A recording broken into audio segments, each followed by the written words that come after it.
apakah benar diabetes ini disebabkan hanya oleh gaya hidup kita aja nih yang nggak sehat? Jadi bukan karena penyebab lain. Nah, ternyata ini kurang sepenuhnya benar ya. Karena diabetes ini berdasarkan studi, ternyata itu merupakan penyakit yang multifaktor, teman-teman. Alias banyak banget faktor-faktor yang menyebabkan terjadi diabetes. Jadi nggak hanya satu aja ya, tapi ada beberapa. Salah satu memang adalah gaya hidup kita. Seringkali gaya hidup kita itu kurang gerak ya, dan makanannya terlalu banyak gula, terlalu banyak karbohidrat, teman-teman. Dan pastinya juga seringkali stres ya. Kalau stres berlebih itu juga bisa naikin gula kita.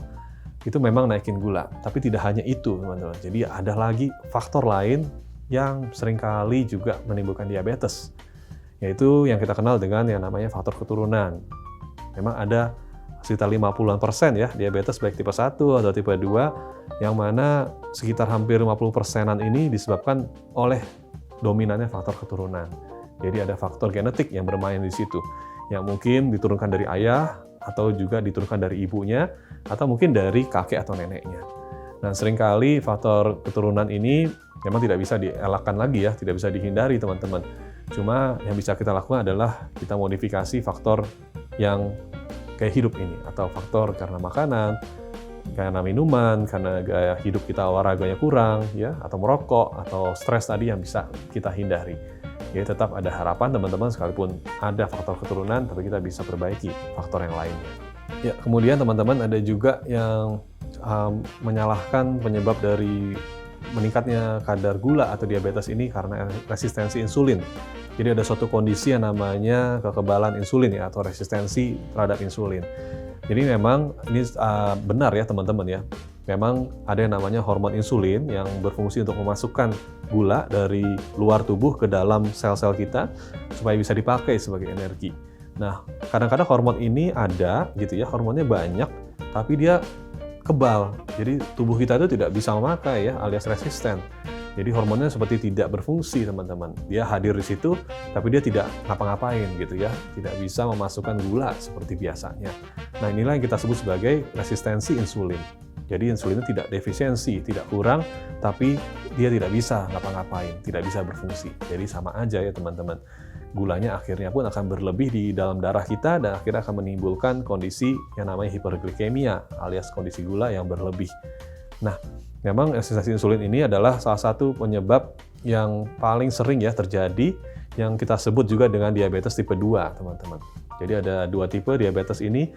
Kalau yang pertama itu karena insulinnya yang kurang atau insulin defisiensi. Yang kedua ini adalah karena resistensi insulin ini, atau tubuh kita menjadi kebal ya terhadap insulin.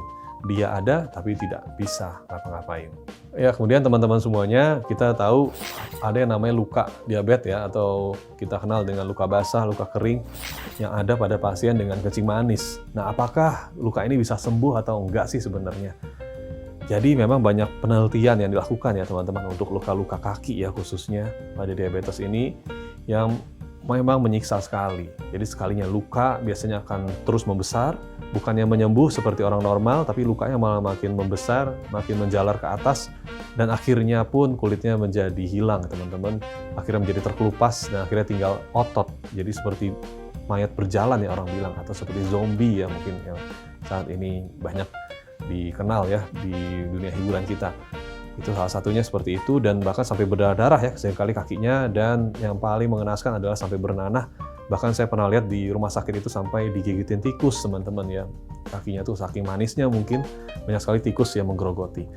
Nah, tentunya kita tidak ingin luka seperti itu terjadi, dan kita pasti pengennya sembuh ya teman-teman. Kalau ada luka diabetes pada keluarga kita, pasti kita ingin mencari tahu gimana sih caranya supaya luka yang basah ini atau luka yang kering sekalipun itu bisa benar-benar sembuh. Nah, jawabannya memang luka diabetes ini sekalipun sulit teman-teman untuk diobati, tapi ada beberapa kasus yang memang bisa sembuh ya, bisa kembali membaik seperti halnya orang normal. Cuma ini ada syaratnya teman-teman. Jadi pasien-pasien dengan luka diabetes ini perlu melakukan 6 hal ya, yang kita sebut sebagai 6 kontrol luka diabetes. Nah, 6 aspek ini yang pertama itu adalah kontrol lukanya sendiri teman-teman. Jadi kita harus memperhatikan kondisi lukanya, tidak boleh terlalu kotor, harus sering dibersihkan ya, harus diberikan cairan khusus. Biasanya kita gunakan semacam cairan triklosan ya yang ada di rumah sakit itu untuk membersihkan kuman-kuman yang ada di sekitar luka, karena kita tahu diabetes ini sangat manis ya, sehingga banyak kuman yang merasa diundang gitu ya datang ke sana untuk kondangan atau makan-makan di situ. Nah, yang kedua biasanya kita lakukan kontrol mekanik ya, teman-teman. Mekanik ini artinya adalah mencegah supaya kaki kita itu tidak tergesek-gesek gitu aja. Seringkali banyak yang udah luka kakinya, tapi masih memakai sepatu yang sempit atau masih nyeker kemana-mana ya, pakai sandal jepit aja, sehingga kakinya makin banyak gitu luka-lukanya, makin tergesek lagi. Bahkan luka yang tadinya sudah mulai nyembuh, bisa jadi luka lagi gitu ya, tergesek lagi, terbuka lagi, dan akhirnya bernanah lagi teman-teman. Nah, akhirnya jadi masalah lagi deh. Nah, itulah yang harus kita lakukan, harus strict banget untuk kakinya dirawat, nggak boleh gesek kemana-mana atau jalan tanpa alas kaki itu sama sekali tidak boleh teman-teman. Kalau bisa pakai sepatu diabetes yang khusus ya, sudah dirancang, itu bisa didapatkan biasa di rumah sakit, akan disesuaikan nanti ukurannya yang benar-benar pas gitu buat teman-teman masing-masing. Nah, selanjutnya yang ketiga itu adalah kontrol pembuluh darah. Jadi pembuluh darah di kaki pasien teman-teman ini harus benar-benar dipastikan aman gitu ya, tidak banyak gula di situ, tidak banyak sumbatan, atau tidak banyak kolesterol ya, karena seringkali orang diabetes itu ada kolesterol juga. Jadi pembuluh darah seringkali tersumbat, yang biasa akan kita buka sumbatannya teman-teman. Biasanya kita di rumah sakit akan menggunakan berbagai macam cara ya, untuk memastikan ini terbuka, bisa dengan obat-obatan gitu ya, atau bisa kita lakukan yang namanya terapi intervensi ya, yang non-invasif. Yang biasanya kita lakukan pemasangan cincin seperti halnya pada pasien-pasien jantung ya, jantung tersumbat biasanya juga kita pasang cincin. Nah, kaki juga seperti itu teman-teman. Ya pasti harus sudah dibuka kalau ada sumbatan supaya aliran darah itu lancar dan kaki teman-teman bisa menyembuh ya luka-lukanya. Nah, kemudian keempat itu adalah kontrol untuk gulanya sendiri ya. Pastinya selama proses penyembuhan ini teman-teman harus bisa mengontrol kadar gula ya, atau kita kenal dengan hiperglikemianya. Nah, itu harus bagus, kadar gula puasa biasanya kita targetkan sekitar 80 sampai 130 teman-teman. Kemudian gula darah setelah makan itu kita targetkan di angka sekitar 130 sampai 180 atau maksimalnya 200 deh. Itu paling mentok ya teman-teman, jangan sampai lebih dari itu. Supaya apa? Supaya luka teman-teman itu bisa menyembuh dengan paripurna gitu ya, bisa menyembuh dengan baik. Karena dari studi nyata kalau gulanya itu makin rendah, makin normal gitu ya, maka lukanya akan lebih cepat sembuh dibanding mereka yang gulanya terus-terus tinggi, terus-terus di atas 200.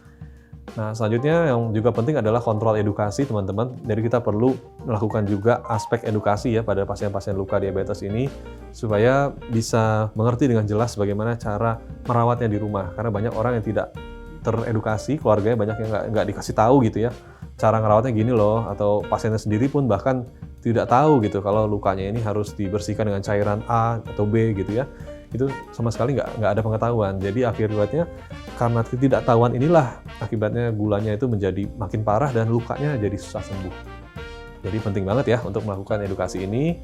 Nah, kemudian yang terakhir atau yang keenam teman-teman, ini adalah kontrol infeksi ya. Kita tahu kan luka diabetes ini manis banget, jadi banyak kuman-kuman yang ikutan di sana makan-makan. Nah, kuman ini harus diberantas juga teman-teman. Jadi kita nggak cuma beresin jaringan tubuh kita sendiri, tapi juga musuh-musuh ini yang harus kita berantas. Biasanya kalau infeksinya itu berupa bakteri, kita akan berikan antibiotik ya. Antibiotiknya pun juga nggak bisa sembarangan teman-teman, karena kita tahu kondisi luka diabetes ini biasanya adalah yang lokasinya itu paling jauh dari tubuh kita. Jadi seringkali ada di kaki, karena kaki ini paling jauh dari tubuh kita. Tubuh itu maksudnya adalah jantung ya. Jadi kalau makin jauh dari jantung, maka kondisi di sana akan semakin dingin teman-teman. Suhunya makin dingin dan semakin kurang oksigen dan makanan, sehingga kuman-kuman tuh lebih suka nongkrongnya di sana. Nah, itu kita harus berikan antibiotik yang bisa menjangkau daerah itu. Biasanya kita akan berikan golongan yang khusus ya, yang kita sebut dengan golongan sulbactam biasanya. Dan juga ada beberapa golongan lain yang bisa menjangkaunya. Dan kalau ada virus atau ada parasit, ada jamur, kita juga berikan antinya sesuai dengan penyebabnya.